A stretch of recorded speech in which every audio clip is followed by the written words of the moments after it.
آپ سے اسد وسط جاننا چاہوں گا، جو نون لیگ کا ایک مطالبہ ہے، نواز شریف صاحب بھی بڑے دو ٹوک انداز میں مطالبہ کر رہے ہیں، 5 بڑے جس میں سابق آرمی چیف ہیں، سابق D G I S I ہیں، سپریم کورٹ آف پاکستان کے ججز ہیں، وہ کہتے ہیں کہ ان کو پہلے کیفر کردار تک پہنچائے، ان کے خلاف کارروائی کی جائے، پھر پاکستان آگے بڑھے گا اور ترقی کا سفر 2017 سے پھر دوبارہ شروع ہوگا۔ اگر وہ اپنے اس مطالبے پر ڈٹے رہتے ہیں تو اس کی کیا عملی طور پر یہ سب کچھ ممکن ہے؟ اگر ممکن ہے تو اس کی سیاسی کیا قیمت دوبارہ چکانا پڑ سکتی ہے نون لیگ کو؟ دیکھیے، نواز شریف صاحب جو ہیں انہوں نے 3-4 دن پہلے جب یہ بیان دیا تھا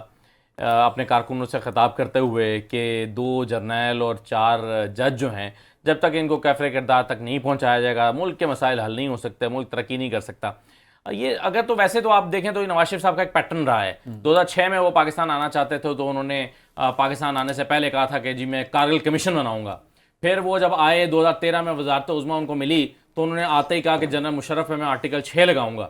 پھر وہ لگا یا نہیں لگا، اس کے بعد جنرل مشرف صاحب کا کیا ہوا وہ تو ہمیں سب کو معلوم ہے۔ تو نواز شریف صاحب کی ایک تو یہ ہسٹری ہے، دوسری بات یہ ہے کہ جب یہ نواز شریف صاحب نے 3-4 دن پہلے بیان دیا ہے، اس کے بعد ایک تشویش کی لہر دوڑ گئی نون لیگ کے ایک حلقے میں بھی، اور وہ تشویش کی لہر دوڑائی بھی گئی۔ تو جب وہ دوڑ گئی تو پھر دوڑتے ہوئے شہباز شریف صاحب بھی لندن پہنچے ہیں۔ اب میری معلومات کے مطابق کل جو میٹنگ ہوئی ہے اس میں اس پر بہت تفصیل سے بات کی گئی ہے کہ اس بیانیے کو ترک کر دینا چاہیے یا یہ بیانیہ لے کر چلنا ہے۔ نواز شریف صاحب اور ان کے حامی یہ سمجھتے ہیں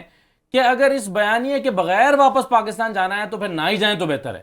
اور وہ سمجھتے ہیں کہ پاکستان جا کر اسی بیانیے کے تحت تھوڑی سی سپیس بنائی جا سکتی ہے، اس کے علاوہ سپیس بھی نہیں بنائی جا سکتی۔ حالات پاکستان میں سیاسی حالات اس نوعیت کے ہیں، لیکن دوسری طرف ان کو سمجھانے والوں کا خیال ہے کہ اگر آپ اس بیانیے کے ساتھ جائیں گے تو پھر تھوڑی بہت جو گنجائش آپ کے لیے حالات اور ماحول نے پیدا کی ہے اس میں آپ کے لیے سختی پیدا ہو جائے گی۔ لیکن میرا خیال ہے نواز شریف صاحب نے جتنے پلیئرز کو انوالو کیا ہے اس سارے معاملے میں، شاید وہ اس طرف سے بڑا کانفیڈنٹ ہیں اور وہ سمجھتے ہیں کہ نہیں، وہ اب ان کا جو ہے وہ